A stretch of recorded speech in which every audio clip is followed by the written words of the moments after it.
안녕하세요 여러분, 반갑습니다. 대기업 김하진 멘토입니다. 오늘 여러분과 같이 이 딥페이크 관련된 이슈에 대해서 말씀을 나눠볼까 합니다.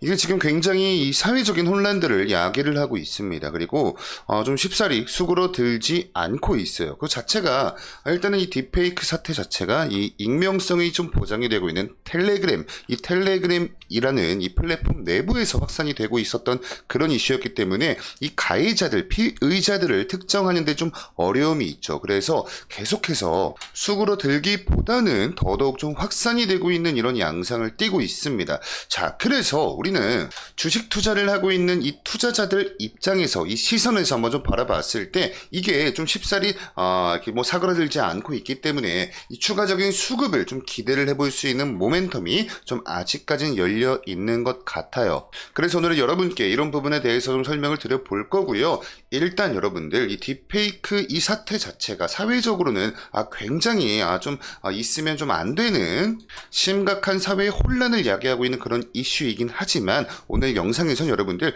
지극히 이 투자적인 관점에서 말씀을 드린다는 점 미리 좀 말씀을 드리면서 오늘 영상 시작해 보도록 하겠습니다. 자, 우선은 이 딥페이크 이 가해자들을 여러분들 우리가 잡기가 굉장히 어려운 부분이 뭐냐면요, 이 확산 구조를 좀 보시면 좋을 것 같습니다. 일단은 기술이 진화를 했어요. 그래서 진짜와 가짜 구별이 굉장히 어렵습니다. 자, 그리고 이 기술이 발전이 되었기 때문에 이런 자체적으로 어떠한 제작물을 제작하는 데 들어가는 이 비용 자체가 굉장히 싸졌어요. 저비용으로 이미지나 동영상을 쉽게 제작을 할 수 있는 그런 시대입니다. 자, 그리고 이 팩트 체크 기능이 없기 때문에 굉장히 빠른 속도로 재확산이 된다라는 거예요. 자, 그리고 해외 서버에 이 IP 주소들을 기반으로 근거지를 이 해외 서버에 지금 두고 있기 때문에 법 적용 자체가 굉장히 좀 어렵습니다. 명확하지 않아서 처벌 또한 굉장히 어려운 게 지금 현재의 이 딥페이크의 확산 구조이다. 여러분들 이렇게 좀 보시면 좋을 것 같고요. 그래서 지금 현재 이와 관련해서 이 방통심의위원회에서 지금 현재 이 확산 방지팀, 국제협력단 등등등에서 굉장히 다양한 팀들이 지금 현재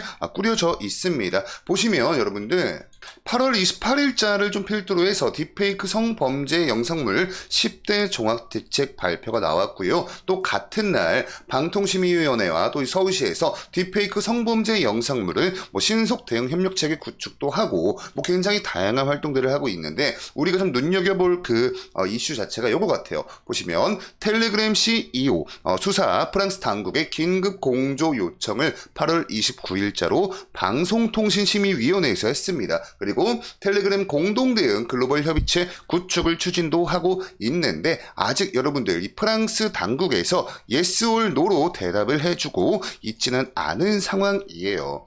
자, 그래서 방송통신심의위원회뿐만 아니라 대한민국 경찰 측에서도 처음으로 이 텔레그램 법인을 내사하겠다. 딥페이크 성범죄 방조 혐의로 텔레그램 법인을 내사를 할 것이다 라는 이런 지금 속보들도 속속들이 들려오고 있습니다. 관련된 내용 같이 한번 좀 보시면 경찰이 이 텔레그램 법인에 대해서 딥페이크 성범죄 방조 혐의를 적용해서 입건전 조사에 착수를 했다라는 소식이죠. 서울경찰청이 텔레그램 법인에 대해서 입건전 조사에 착수를 하였다. 앞서서 여러분들 이 프랑스 정부는요, 텔레그램 창업자 겸 최고 경영자인 이 파벨 두로프라는 사람을 지난달 28일에 파리에서 체포를 했습니다. 그래서 이 사람이 지금 파리에 있거든요. 자, 그래가지고 한국 경찰이 이 텔레그램 법인을 대상으로 조사한 건 이번이 처음인데 어찌됐건 방송통신심의위원회와 좀 같이 더불어서 우리 경찰 측에서도 이런 좀 실질적인 움직임들을 가지고 가고 있다. 이 부분이 우리한테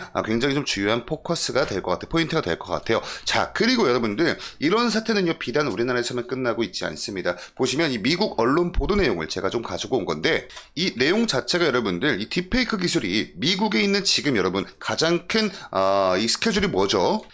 가장 큰 이벤트가 바로 미국 대선입니다. 11월 달에 미 대선이 이제 예정이 되어 있는데 지금 이 보도 내용 자료를 보시면요, 딥페이크 기술이 이 미국 대선 과정에서 어떻게 활용이 될 수 있는지에 대해서 논의를 하고 있는 그런 자료입니다. 특히 이 딥페이크 기술이 일단은 이 허위 정보 허위 과장된 정보를 퍼뜨리거나 아니면 이 미국 대선 후보자들의 이미지들을 좀 조작을 해서 유권자들한테 잘못된 인식을 심어줄 가능성이 굉장히 좀 높기 때문에 그거에 대해서 경고를 하고 있는 거예요. 그리고 아무래도 이 대선 관련된 그런 이벤트를 앞두고 있기 때문에 지금 비단 우리나라뿐만 아니라 미국에서도 지금 굉장히 이런 뭐 대응 방법에 대해서 좀 심각한 논의를 하고 있다라는 내용입니다. 이걸 여러분들 지각해서 같이 한번 좀 보시면요.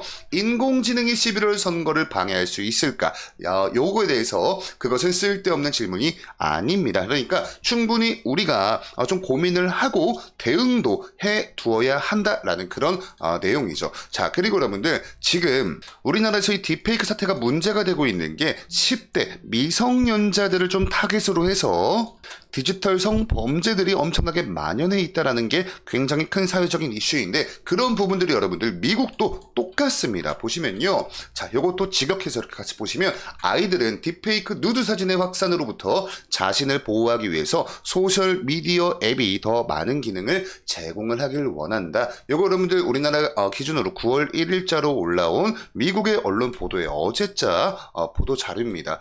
자, 그리고 이때 당시 이 배우 톰 크루즈잖아요. 톰 크루즈 이미지를 이렇게 좀 합성을 해가지고 딥페이크 영상물이 중국의 틱톡이라는 플랫폼에 엄청나게 좀 많이 좀 이렇게 퍼졌었는데 그때는 그냥 사람들이 단순히 좀 그냥 웃고 넘어갔습니다. 왜냐면 이게 이 톰 크루즈라는 배우의 얼굴을 이용해서 범죄에 사용이 된 게 아니었기 때문에 그냥 좀 시시콜콜한 이런 좀 이슈로 그냥 넘어갔거든요. 비단 톰 크루즈뿐만 아니라 뭐 테일러 스위프트에서 뭐 굉장히 다양한 미국의 연예인들이 이런 이 딥페이크 이 기술로 인해서 이 틱톡에 엄청나게 좀 많은 영상들이 좀 이렇게 좀 배포가 됐었습니다. 그래서 이때 당시 이게 뭐 큰 문제거리로 화두가 되진 않았지만 일각에선 이런 기술을 가지고 디지털 성범죄로 악용을 할 수도 있다라는 그런 우려의 목소리는 이때 당시도 나왔었어요. 자, 그리고 지금 현재 이 딥페이크 확산을 우리가 좀 쉽사리 잡지 못하는 이유가 바로 또 이겁니다. 보시면 전문 수사 인력이 131명밖에 안 된다고요. 가담자는 수십만 명인데 전문 수사 인력은 131명밖에 되지 않고 있기 때문에 이 수사에 굉장히 큰 좀 난항을 겪고 있다. 이렇게 여러분들 보시면 좋을 것 같고 지금 여러분들 이 딥페이크 사태가요. 국내에서만 국한되고 있는 그런 문제가 아니라 자, 미국에 있는 여러분들 캘리포니아 주에서도요. 아동 딥페이크 성착취를 막기 위해서 초강력 딥페이크 규제법을 촉진을 한다라는 이슈가 들려오고 있습니다. 사실 이 이슈 자체가 얼마나 여러분께 와닿을지는 좀 잘 모르겠지만 이 미국의 캘리포니아 주에 대해서 좀 알고 계신 분들 같은 경우에는 아마 좀 눈치를 채셨을 겁니다. 여러분들 미국 이 AI의 성지가 바로 이 캘리포니아 주예요. 여기에 여러분들 뭐 구글이나 메타 그리고 뭐 엔비디아, 넷플릭스 이런 기업들의 본사가 이 캘리포니아에 있습니다. 그렇기 때문에 이 딥페이크 사태가 과연 이 미국에 있는 글로벌 빅테크 기업들에 어떤 영향을 줄지까지도 우리가 한번 이런 좀 가능한 시나리오를 생각을 해볼 필요가 있지 않을까 해서 소개를 드려보았고요. 관련된 내용도 같이 한번 좀 보시면 자, 미국에 있는 캘리포니아 주가 법적 규제에 나섰다라고 이야기를 하고 있습니다. 보시면 AI를 활용한 범죄 행위를 단속하기 위해서 1년의 규제 법안을 통과시켰다. 자, 이 캘리포니아 주지사가 법안에 서명하면 캘리포니아는 미국에서 최초로 AI 딥페이크에 대한 포괄적 규제를 도입하는 주가 된다. 그리고 중요한 게 미국의 캘리포니아 주에는 글로벌 빅테크 기업들의 본사가 많기 때문에 또 글로벌 빅테크 기업들이 여러분들 이 AI의 성능을 끌어올리기 위해서 엄청난 노력을 했잖아요. 자, 근데 이 주지사가 이 법안에 서명을 하는 순간 이 AI와 더불어서 자, 이제 보안 관련된 또 새로운 규제들이 나올 가능성이 높습니다. 이 보안 관련된 로드맵이 만약에 나온다면 대한민국 국내 주식 시장에 상장이 되어 있는 굉장히 다양한 사이버 보안 관련된 테마에도 수급을 우리가 좀 기대를 해볼 수 있는 그런 시나리오를 우리가 충분히 생각을 해볼 수 있기 때문에 같이 한번 좀 마저 살펴보시면요. 지금 현행법에서는요. 표현의 자유를 규정한 미국 수정헌법 1조에 따라서 딥페이크 영상 속 인물이 여러분들 실존 인물이 아니면 지금까지는 처벌이 불가능했습니다. 자, 근데 이 법안에 서명하면요. 앞으로 딥페이크 아동 성착취물을 제작한 사람뿐만 아니라 배포하거나 소지한 사람도 이제는 실질적인 처벌 대상이 될 수가 있다는 요게 좀 가장 중요한 포인트가 될 수 있겠죠. 자, 그리고 일정 같은 경우에 여러분들 이 주지사가 캘리포니아 주지사가 9월 30일까지 법안에 서명하거나 거부권을 행사를 해야만 합니다. 자, 그렇기 때문에 다가오는 이제 11월 달 미 대선 가장 큰 이벤트에 앞서서 자, 이 9월 30일 날 이 캘리포니아 주지사가 어떻게 뭐 서명을 하는지 아니면 거부권을 행사하는지 이런 부분도 우리가 좀 투자를 하기 위해서 중요한 투자 판단 아이디어를 도출할 수 있는 좀 그런 좀 소스가 되지 않을까 이런 좀 생각이 들고 있고요.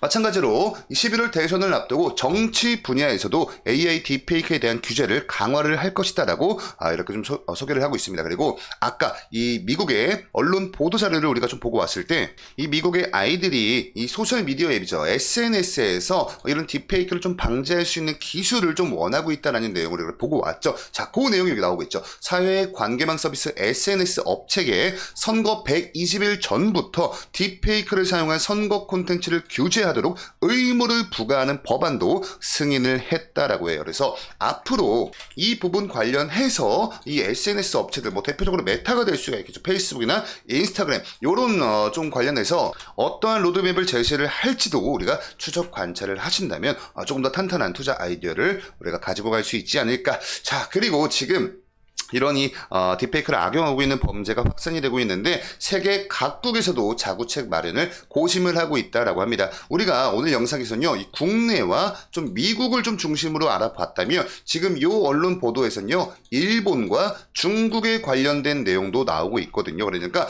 점점 이게 더 확산이 되고 있는 그런 양상이기 때문에 굉장히 높은 확률로 이 사이버 보안 관련된 테마 있죠. 이 보안 관련된 테마에 지금의 수급이 끝이 아닐 확률이 훨씬 더 좀 높을 수가 있다. 이 부분에 대해서 설명을 드리고 싶었고요. 자, 그리고 마지막으로 오늘 오후에 대한민국 딥페이크 방지 비상대책연합회 발대식이 있었습니다. 그래서 앞으로 이 추후에 이쪽에서도 어떤 로드맵들이 제시가 되는지를 우리가 추적 관찰을 하신다면 지금 이렇게 사이버 보안 관련된 테마에 굉장히 좀 큰 변동성들이 좀 이렇게 생겨주고 있는데 이런 변동성을 이용한 우리 여러분들만의 투자 방법이나 매매 기법들을 통해서 좀 충분히 좋은 성과들을 우리가 가지고 갈 수 있지 않을까. 오늘 영상 여기까지 정리를 드리면서 추가적인 이슈나 정보들 올라올 때마다 저희 데이업에서 업데이트를 도와드리도록 하겠습니다. 다음 영상도 여러분들 기대 많이 해주시고요. 오늘 영상도 시청해주셔서 감사합니다.